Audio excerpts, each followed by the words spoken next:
Hello, and welcome to this video. I am excited to be back in conversation with my friend and colleague, the Reverend Dr. Brandon Crowley. Dr. Crowley is the senior pastor at Myrtle Baptist Church in West Newton, Massachusetts. Has been for quite some time, and this is Myrtle Baptist is one of the oldest Black churches in New England, founded, in fact, during Reconstruction by formerly enslaved persons. Along with that, Dr. Crowley is a lecturer in ministry studies at Harvard Divinity School and teaches as well in the School of Theology at Boston University.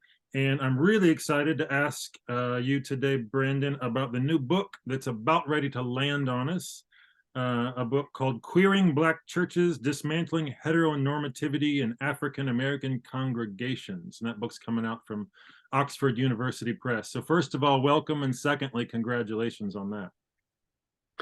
Thank you. Thank you. And Tony, you're a dear friend of mine. I love you so much. And thank you for the opportunity to be able to talk about this work. I am sort of just bubbling over with excitement that this is getting ready to be birthed into the world. It has been a long time coming. I'll just speak briefly about what the church was birthed out of, and then sort of what it is very quickly. Yeah, perfect. So my congregation, Myrtle, is one of the few open and affirming historically Black churches in the United States. And we went through a self-initiated process to become open and affirming. The reason we went through a self-initiated process is because all of the resources and materials out there about doing this work at that time, about 10 or so years ago, were all white. And it didn't take into consideration the sensitivity that one must have and the contextual approach that one must take in trying to dismantle heteronormativity in Black contexts. Because of the fierceness and the terror of American chattel slavery, Black sexuality and Black gender is something that cannot be handled in the same way that it is in white contexts, because of how slavery warped our sense of identity, completely destroyed our African sense of communalism, which never was heteronormative. Prior to the colonization of West Africa and the Christianization of West Africa, persons who we now consider to be LGBTQIAP+ were actually sacred conduits to the spirit world. And it is not until African indigenous traditions are introduced to Christianity through colonialism that heteronormativity develops into as thick of a culture as it is on the continent of Africa now. And as a matter of fact, if you look at the African nations that are most homophobic, you will find that they follow many of the same lines of the missionaries who went to Christianize these contexts. So because of that, you think, sorry, just a question about that. Do you think some of the heteronormativity that develops in the Black church during and after the time of slavery, do you think that is in some sense a response to what you're noting as sort of a broader identity crisis about personhood within the bodies and cultures of enslaved persons? Most definitely. And as a matter of fact, I talk about that in my first chapter, The History of Heteronormativity in Black Congregations, that we have to go back to the slave yard, in which sodomy was a repercussion. It was an act that was done and committed unto Black bodies when they sought freedom. And that the molestation and rape and sexual abuse of Black bodies was rampant. One of the ways that we know this is by the development of a biracial class on the slave yard, persons who were lighter complected, descendants of both enslaved persons and slave owners worked in the house, while those who were of darker, more deeply melanated skin were restricted to working outdoors. Mm. And so this creates a class differentiation. And all of these is the response of molestation and rape. That's how this other class sort of evolved. At one time it was considered, which is now a derogatory term, a mulatto class. But so the question goes, well, how do we know that same-sex molestation and rape was actually taking place? Because there's proof physically in the different skin tones that it was happening in the heteronormative context. Well, we know that it was happening in the same-sex context because we actually have documentation in the 1700s of a group of housewives who file a lawsuit to against their husbands for sleeping with their male slaves. Hmm. And they actually won the lawsuit. This was in New Hampshire. I think it was 1772. Don't quote me on that, but it was in the late 1700s. And this is the first time in American history that we see enslaved persons testifying against white landowners, and the white landowners actually being convicted. And so it is it's a complicated history, isn't it? Yes, a very complicated history. So anyway, what I wanted to do was to create a methodology that Black churches could use in order to queer their context that took all of that sensitivity into consideration. That took into consideration that the first homophobic utterance from a pulpit, that a Black pulpit that we have in documentation, is from 1911. Adam Clayton Powell Sr. launches a campaign against homosexuals from the pulpit of the historic Abyssinian Baptist Church in Harlem, New York. It was during the time of the Great Migration. And at this time, Black folk did not have juke joints or nightclubs. They could not afford them, could not establish them because of white control. And, you know, also the infiltration of the beginning strains of mafia control. And so as a result of this, Black queer folks started hosting what they called rent parties. They would host these parties with moonshine and dancing and singing and performing.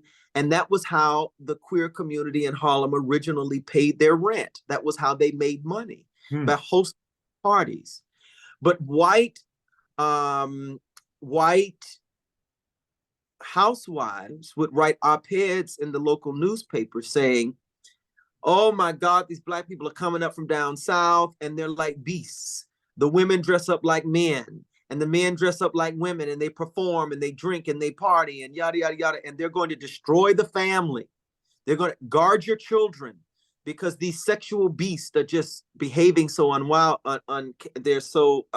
behaving so wildly. So Adam Clayton Powell, who is also a leader in the National Urban League at that time, a big prominent figure in the Harlem area, buys into what one of my members wrote a book called Righteous Discontent, Evelyn Brooks Higginbotham, on the politics of respectability politics. He buys into respectability politics and launches a campaign against homosexuals to stop the parties, so as to present Black folk in Harlem as civil, right, in the gaze of whiteness. And so the first iteration of a homophobic message, a homophobic campaign in the Black church is really in response to white fear of Black bodies. And it's a way of trying to make Black bodies more palatable, make Black bodies more acceptable and civil in the sight of whiteness. Yeah. This is what I argue is the shadow that Black homophobic Christian practices lies under.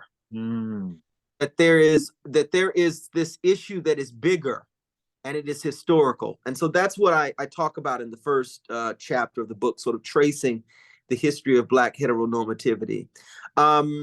So I studied, in order to write this book on how to dismantle it, I studied every historically Black open and affirming congregation in the United States. Wow. Which there's not a lot of us, sadly. and tried to figure out what are the consistent threads amongst these queering methodologies. What are the similarities? What are the differences? And how can we blend all of this data together in order to create one methodology that I call Black ecclesial queering? And for me, Black ecclesial queering is a innately Black and innately queer modality that seeks to deconstruct while constructing.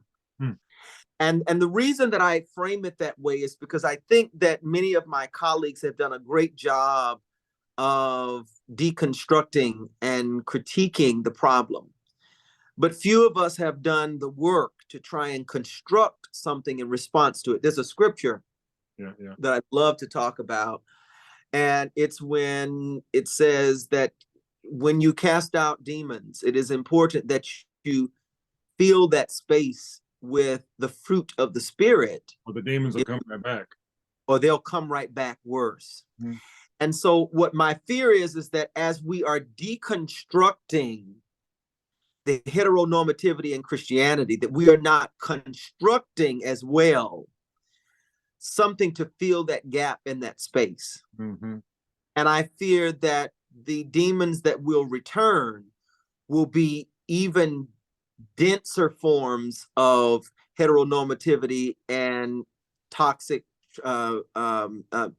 theology and transphobia that settles in the hearts of queer folk and heteronormative folk in a way that will be more difficult to rid, because it will be internalized then, even more so than it is now. Because or there will be a great running away from religion by Black queer folk who are religious, and they will forever be in exile, because once you have been exposed to this God community and you fall in love with it and you are disconnected with it because of being marginalized or disenfranchised, your heart always longs to be back. And so the person can end up permanently fragmented and in an exile that they don't have to be in, if many of us would just be willing to do as much construction as we do deconstruction. If I could ask you about that, do you think that your impulse to do some of that constructing work is formed by your work there at Myrtle Baptist, as being a pastor in a congregation who sees what some people need there? Yes, it is very much so, because for lack of a better phrase, I straddled the fence between the academy and the church. I have a longer tenure in the church. I am just trying to get my feet wet in the academy. But that pastoral heart that thrives within me longs to see people in community. It longs to see people connected with God. And as a member and leader in the queer community, I see a lot of mental instability that I think community and worship could heal in many ways if these spaces were just at a point to affirm queer folk. Now, I'm using affirm there instead of include, because inclusion has within it, I think, some problems. The phrase or the word inclusion, or we're going to include queer people, it suggests a number of things: that queer people are not already there, which is like, honey, we're here. We're here and we're queer. You just have blinders over your eyes, or you're just choosing to ignore it. So inclusion, and I don't use that word in my book. I'm very intentional about trying to avoid that, because it also normalizes what is presently the center. So it's saying heteronormative, we are still the center. We are the main church. We're going to include y'all and let y'all come in. Like, no, ours. I can see where it could also, like, connected with that, fall into that same trap of the politics of respectability, where since we remain the center, to include you, we will include you as long as you don't bring with you anything that we consider as a threat to what we consider respectable. Yes, we can include you as long as you're not transitioning your gender. Yeah, you're right. Yeah. We can include you as long as you look just as cisgendered as possible in your dress. Mm-hmm. We can include you if you and your partner have a very clear, well, that's the man and that's the woman in that relationship sort of distinction. Right. Because this sort of dichotomy of gender, it's hard to think about relationships outside of that. Not putting her down, because I know she was just being kind when she said it, but it was like one older woman who just sort of said, so in your relationship, who the man and who the woman? And I said, sweetheart, we're both men. Mm-hmm. But who's the man and who's the woman? No, we're both men. Well, who does the cooking and who takes out the trash? And I'm like, oh, yeah. Well, I don't cook, my husband does, and I am the person who cleans and does take out the trash. But I've said, but that has nothing to do with a role in the relationship. Yeah. And often what I will do is I will throw it up in people's. I said, are you trying to ask me questions around what I do with my genitalia with my partner in my bedroom? Well, that must be the only thing you're trying to figure out when you're talking about roles. Mm-hmm. Because I'm a woman posing this question to me. You have a problem as a feminist with men sort of saying that your only role is to be barefoot, pregnant, and to fix his plate. So well, you don't which one's barefoot and pregnant in my house. Yes. So you're asking me questions that are very private. You're trying to tap into my privacy. You're trying to ask me what happens when my spouse and when my husband, that's another thing I do. I don't use that partner language anymore. This is my husband. Mm-hmm. I even used that language with him before we were legally married, because we were married in the sight of God through our prayer life. So you're trying to ask me what my husband and I are doing. I'm not asking you what you and your husband are doing sexually. So that's none of your business. And I'm not about to explain that. And I think there is an element to which many marginalized communities, we have marketed the intricate details of our communities as a way of gaining access into the dominant society. Let me give an example of this. It's like there's certain aspects of Blackness that not only am I not about to explain to white people, but I'm not even about to expose that to you, because you don't need to understand all of that in order to respect me. The same thing in the queer community. Right.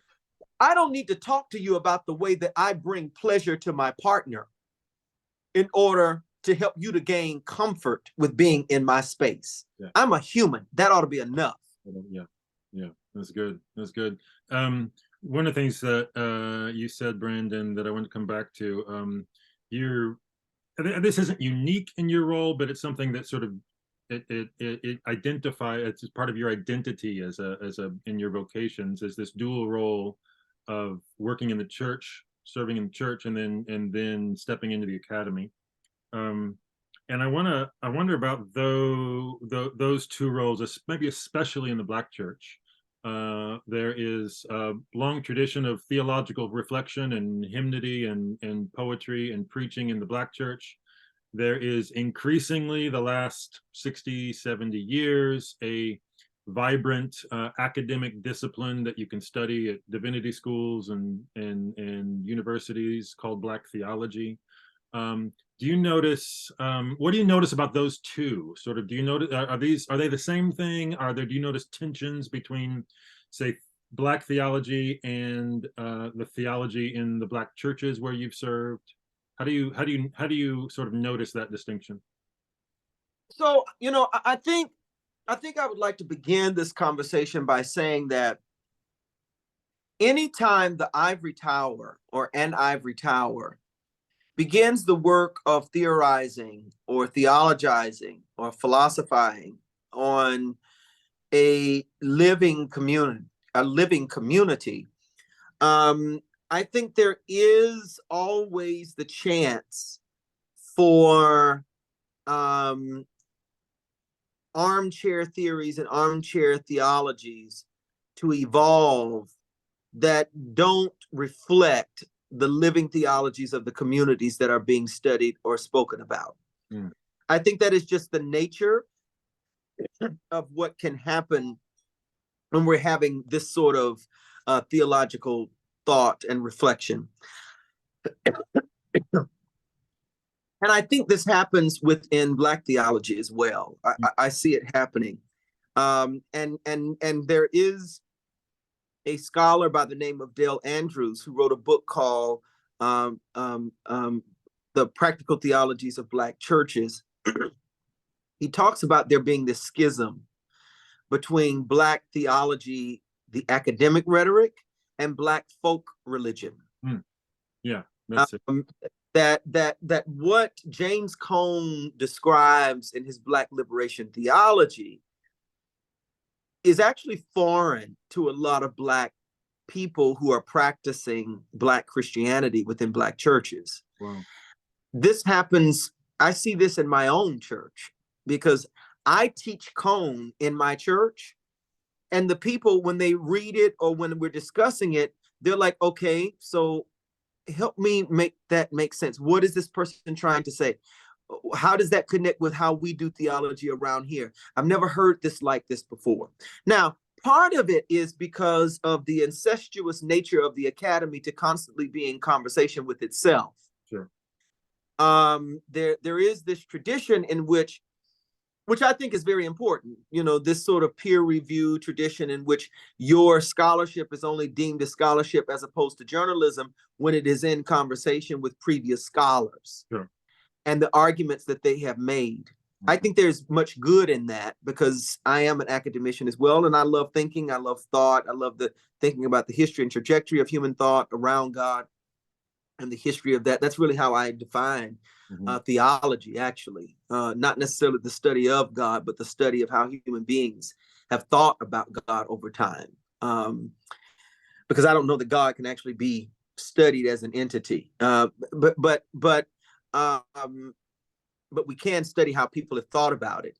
But the problem is that Black theology in its original state, while talking about Black contexts, often was in conversation with white theologians to prove those points. Right. And Cone is an example of this. He's a Barthian scholar. He's in conversation. He took a lot of, didn't he? Yeah, he did. And part of it is, as someone who has written a dissertation and has now turned that dissertation into a book, which, let me just say, is a totally different process. You know, it's really a new document. What I wrote in that dissertation, I'm just like, I hope nobody ever sees that. That's you and me. Yes, it's like, geez, what was I thinking? But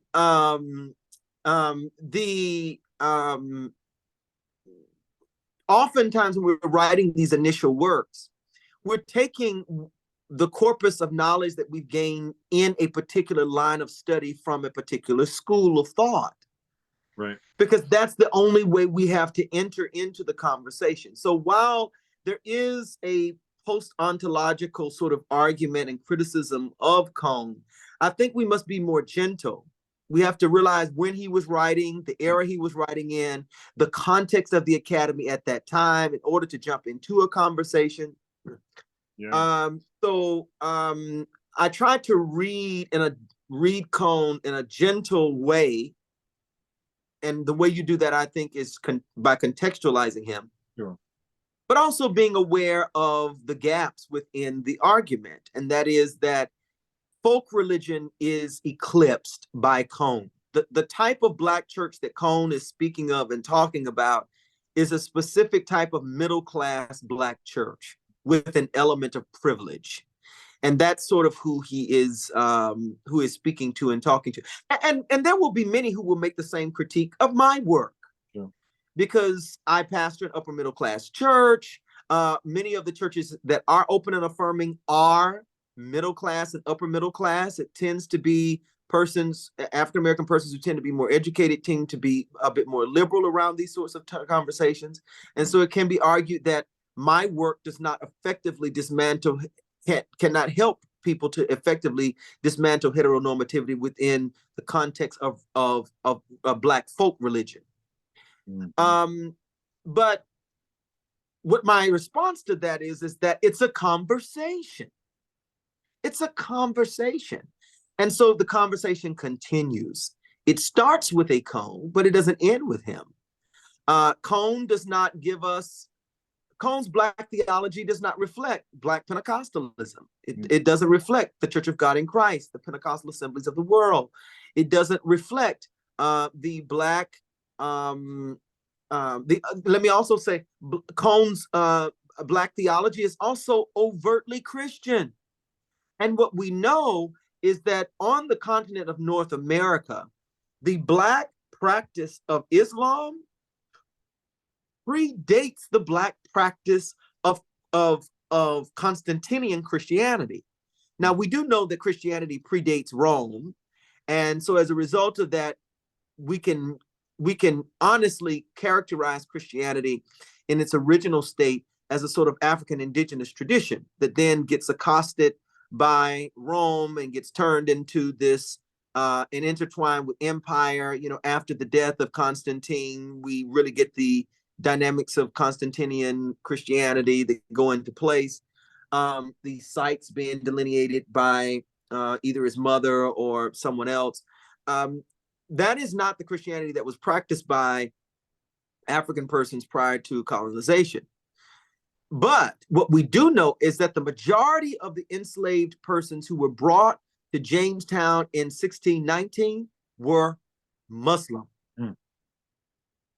So I'm saying all this to say that Cone's Black theology is really a Black upper middle class Christian theology. But it doesn't take into consideration the religious masses, many of whom are Black poor folk who are not a part of that conversation. Many are Pentecostal, and others are a part of spiritualist communities, like the United House of Prayer with Daddy Grace, Father Divine's movement, the Nation of Islam with Elijah Muhammad, professing that the Prophet Muhammad, blessed be his name, had spoken to him about a new way of being within the world for Black folk.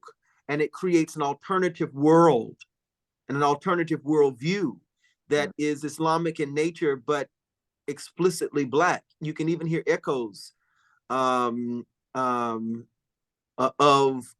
rhetoric of Malcolm X now infiltrating and being woven into Black Christianity in many ways. A lot of Black Gen Z and Black millennials who are Christian find themselves more aligned with the ideology of Malcolm X than necessarily many of the stereotypes of what King's ideals were when we really know that they were closer together. So that's just a long way of saying that I think there are some holes there, and I think there is a schism. And I think the way to fix it, now here I go. Okay. Go fix it. Okay. Yes. Ready. The way to fix it, in my opinion, is Black practical theology. That systematic theology is a continuation of the problem, if you will. You're saying this to a systematic theologian now. You say what? That you're saying this to a systematic theologian. Yeah. Yes. And so my critique is that Black systematic theologians are doing the same thing within our own corpus, in our own group. We're in dialogue with other previous thinkers in our field, who are also upper middle class and privileged. And so we're continuing to eclipse the masses, the theological trains of thought of the masses that are actually, that's really what's most being practiced.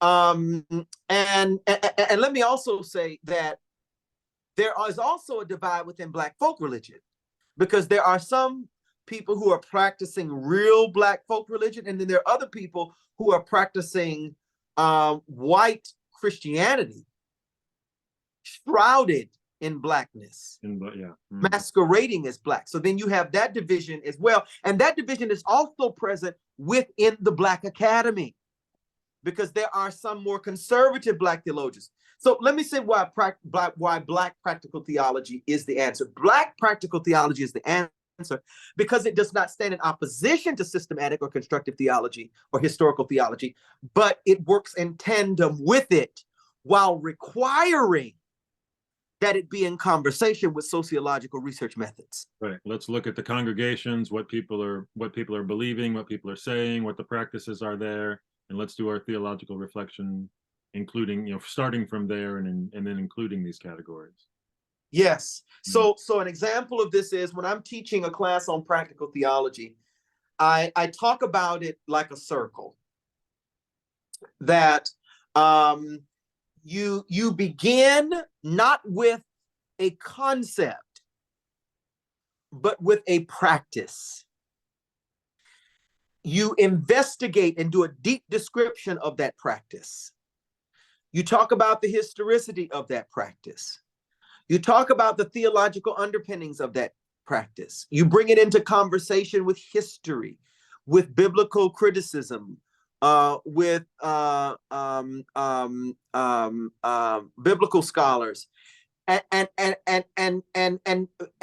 then you write out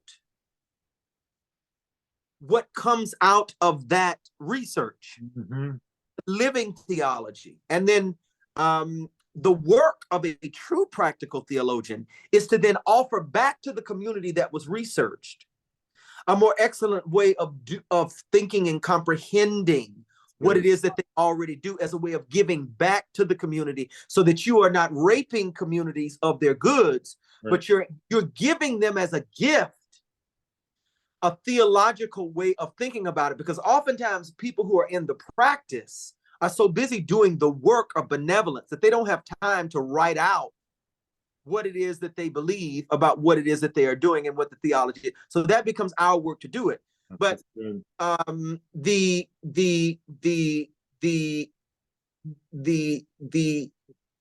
failure, I think, of Black theology is that oftentimes it has not come out of present living context. Yeah.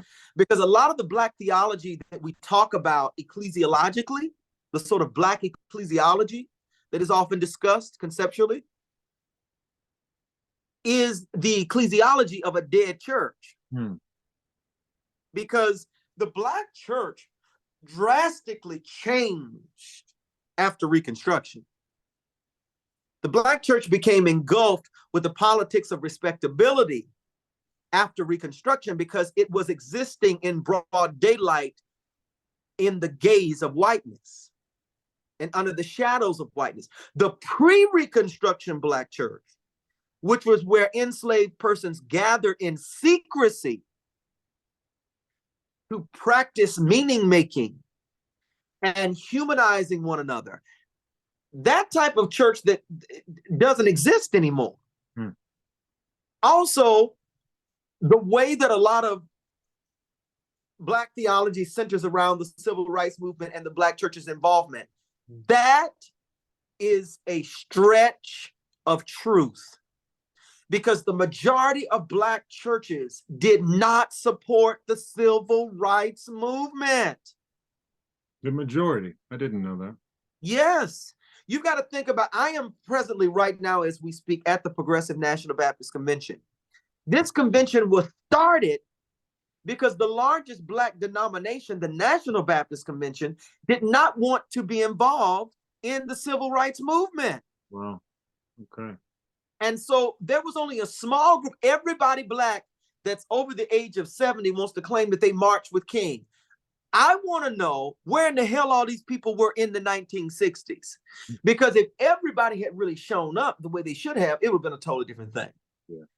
So I often think we talk about a church that isn't necessarily real. Yeah. It's an imaginary Black church that we write Black theologies off of. That makes sense. We're just about out of time, but I want to ask you one more question about that before I let you go. Just thinking back to the context of your congregation, maybe. So you say, when you read Cone with your congregation, they come away saying, help me understand what he's saying. It does something about it doesn't quite connect. We've talked a little bit about why it might not connect. But what I'd love to hear you reflect on for just a moment or two is what do you think the theological questions are that do animate maybe your particular congregation? What are the questions that they would immediately connect to and say, yeah, that's sort of where I live theologically? What do you think some of those would be? So I think I'll nestle it in one of King's book, the Black Power book, the Cone. Martin and Malcolm book. You're talking about Cone's books. Yes, I think in those contexts, I think my church really does enjoy that. Yeah.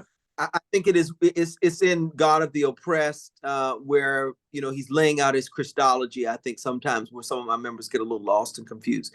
The two questions I think that animate the work in my church, I think race, identity. I think these are two things that's two things. That's one thing. Mm-hmm. That is very important. I think because of the nature of enslavement, many of us are still trying to figure out who we are and what our identities are beyond the oppression. I think it is easy I think it becomes easy for us to solely identify ourselves as the oppressed. But I'm trying to push my congregation to go beyond that, but with that. Mm. Now, what I mean by that is, I think to ignore or to eclipse the fact that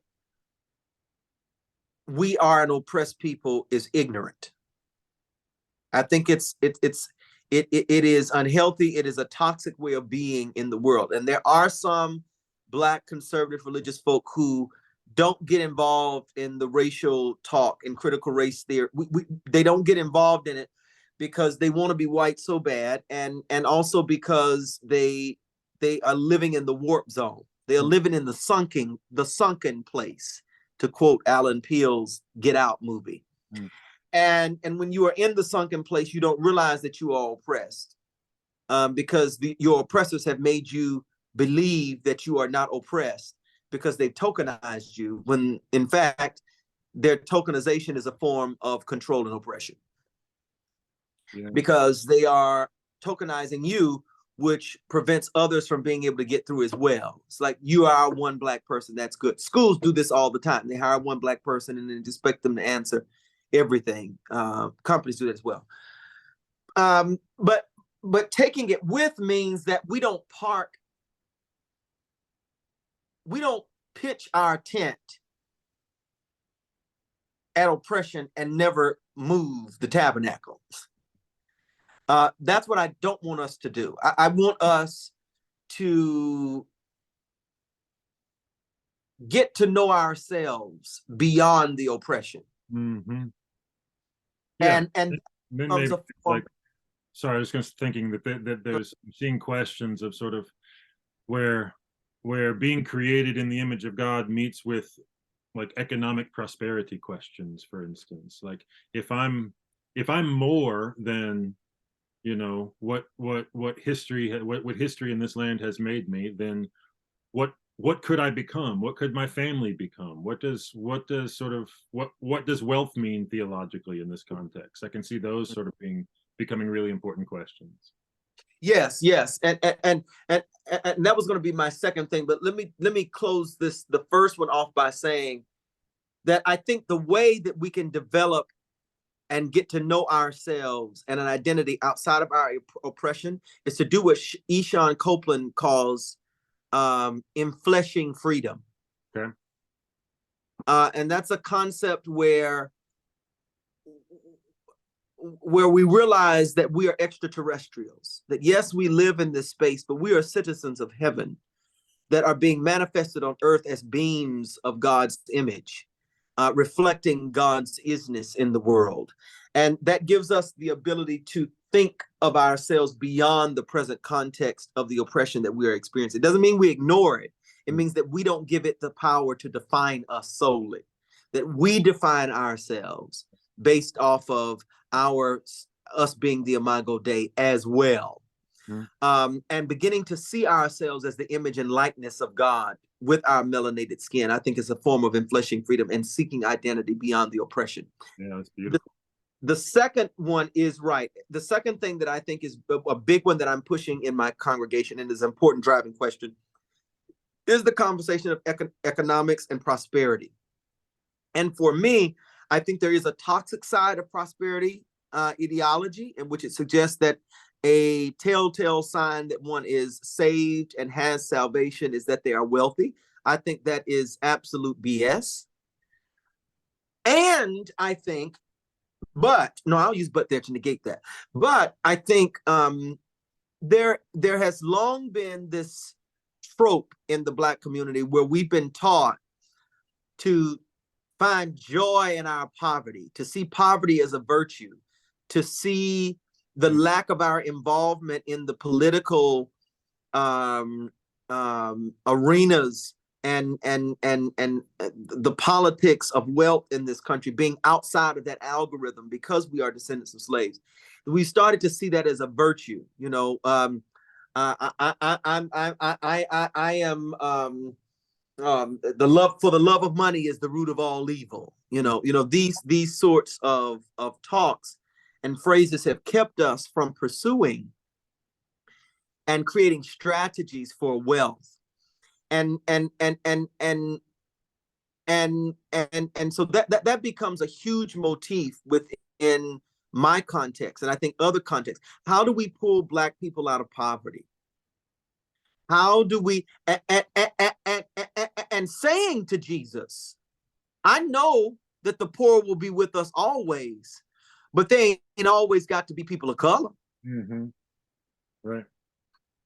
So we're going to do something about this. And it comes in the form of education. It comes in the form of us not being so spiritually minded that we just turn it over to the Lord and the Lord will work it out. No, you need a budget. No, we need to teach you about investments.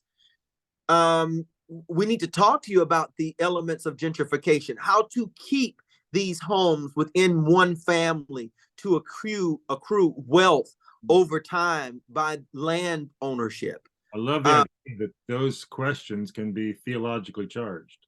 Yes. You're not saying this is smart investments, people. You're saying this is about being in the image of God and reading those teachings of the Gospels and reflecting on what poverty means and what it doesn't mean. Yes. Yeah. Well, Dr. Crowley, I have kept you way longer than I promised, but I love to hear you talk. I love to hear you preach. I don't get to hear you preach too much anymore. But since you left us for to go back home to the Northeast, but always look forward to my conversations with you, and thank you so much congratulations again on the book, and thank you for spending some time telling me about it. Yes, thank you so much. Thank you. With you.